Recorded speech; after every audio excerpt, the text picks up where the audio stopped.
You don't need to go to Niagara Falls when you can eat some Brian Balls. So what is up, diecast collectors and diecast reviewers on YouTube? This is OBB, the diecast news guy, and here I'm going to bring you guys something a little different today. We're going to be doing a Hot Wheels diecast review, but this is not going to be anything that's sports car related like I usually do with the Hot Wheels diecast reviews.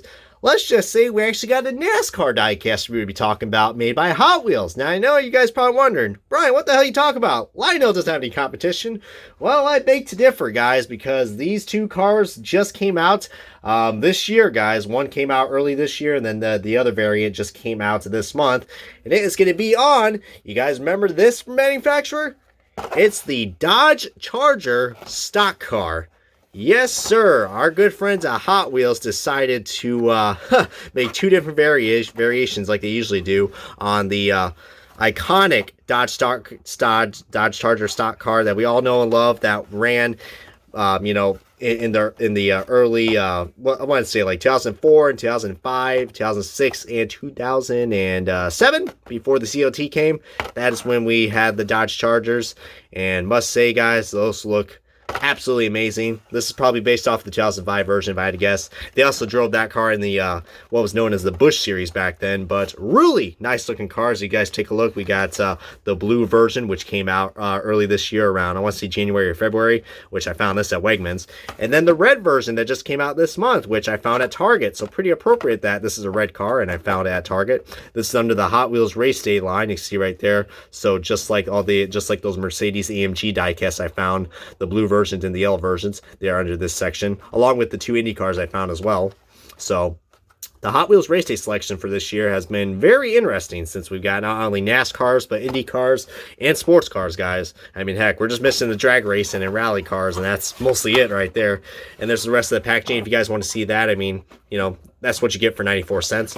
But without further ado, let's go ahead and unbox this bad boy, and let's take a closer look at this amazing Dodge Charger stock car. Alrighty, guys, we got the diecast out of its box, guys, and you guys see right there we have unboxed the first version of this car, which is the blue metallic finish on this Dodge Charger.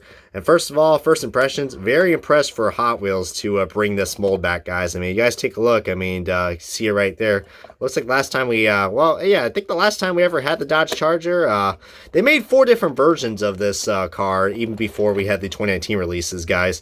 I think, what was it, 2010, I think, is when we first got it. If you guys, I'm going to go through a little history lesson for any of the newbies for the Hot Wheels collectibles. I had to do a little research with this, so bear with me. There was 4 different versions of this Dodge Charger car that came out from 2010 all the way to 2015. In 2010, there was the number 68 red car that we got, and then in 2011, they re-released it again, but it was the number 82 yellow version. And then in 2012, there was a number 44 red car, and then they took them 3 years to make a variant of that car, which was a green version, which I believe was in a multi-pack at Walmart. So pretty cool that they decided to bring this back. And actually, this is actually a paint scheme that is not kind of fantasy, guys. This paint scheme was actually based off of a real car and a real driver. Like I said, I had to do my research on this, and he did ran a blue version and a red version of this paint scheme as well, guys. But before we get on to that, guys, I just want to look at the details they did.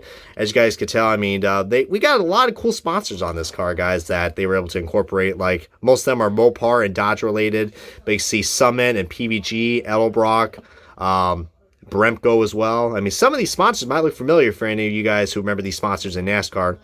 Of course, PBG is probably the only one I remember now, since that's the only one that's pretty relevant in NASCAR now, ironically. But yeah, really nice looking detail that we got, guys. I mean, for 94 cents, you really can't go wrong. I mean, I know decal quality is not the best, but you're paying 94 cents compared to the $5 that you got for Lionel. But yeah, this paint scheme, guys, is actually based off of a car that ran at what was known as the NASCAR Canadian Tire Series, but now that's known as the NASCAR Pinty or the NASCAR Pine Tie or Pinty Series now. For any guys out there who are big fans of Alex Tagliani and DJ Kennington and Andrew Ranger, then that series might sound familiar for you guys. But yeah, this is based off Ron Beauchamp Jr.'s number 60 Mopar Dodge Charger. So really nice looking diecast that we got right here. As now I'm going to show you guys the red version of this, which is a lot more brighter. This is the version that came out just this month. And he did run a red variant of this car as well, if I'm not mistaken. I mean, it was basically an all-red car. But, you know, this was really cool. And see right there, we got a little messed up right there. But I can't really complain on Hot Wheels because this is Hot Wheels quality, guys. And we just got a yellow. We don't have a yellow base. We have a white base. Sorry, I don't know my colors compared to the gray base that we got right there. So really cool. We even get some detail underneath as well. I mean, not as detailed as NASCAR 164, but really nice looking job that we got right here. Now let's do the side-by-side comparison. I mean, paint scheme is pretty much exactly the same, but we got a nice blue metallic finish compared to this red basic finish. And I know detail is not really the best on these cars, but like I said, these are not the Hot Wheels premium cars. If they can make this car in the NASCAR culture, or the premium lines, then that'd be really cool, because I'm pretty impressed with the quality that you get for 94 cents on this. I mean, it was kind of cool that they decided to add, you know, yellow rims since they couldn't put Goodyears on there. But, you know, this car actually looks like an official stock car compared to its other predecessors. And feel free to comment below if you guys have the other Dodge Charger stock cars, because this would be a great addition to go along with this as well. And it's kind of funny as well, Casey Kane used to drive a number 9 Mopar car, so if you guys kind of turn this car around, you can clearly see a 9, so I'm sure Hot Wheels did that on purpose. Would have been cool if they actually included if they actually had the number 60, because, you know, this paint scheme is basically based off of it. But feel free to comment below. I mean, remember that old show that YouTube had, Red versus Blue? Well, we're doing it again, guys. Comment below which diecast you like a lot more, the red or the blue.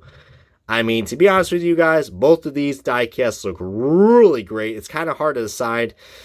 I don't know. I gotta go with blue because, you know, Mopar, and, you know, when you think of Mopar, you think of blue. I mean, don't get me wrong, the red on this looks really nice. I mean, not Lionel. This is Hot Wheels, Brian. Hot Wheels. See right there, Hot Wheels.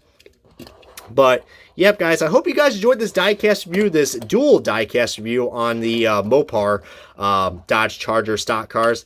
If you guys enjoyed this diecast review along with other NASCAR diecast reviews, feel free to hit that subscribe button, guys. And if you guys do like more of these Hot Wheels reviews, I'm planning to do more. I mean, I'm planning to do the Mega Diecast review very soon as well for Indy cars. I know a lot of you guys are waiting for that, so stay tuned for that and many more. But until next time, guys, this has been OBB, the Diecast News Guy, and I'm going to catch you guys on hopefully another NASCAR Diecast review.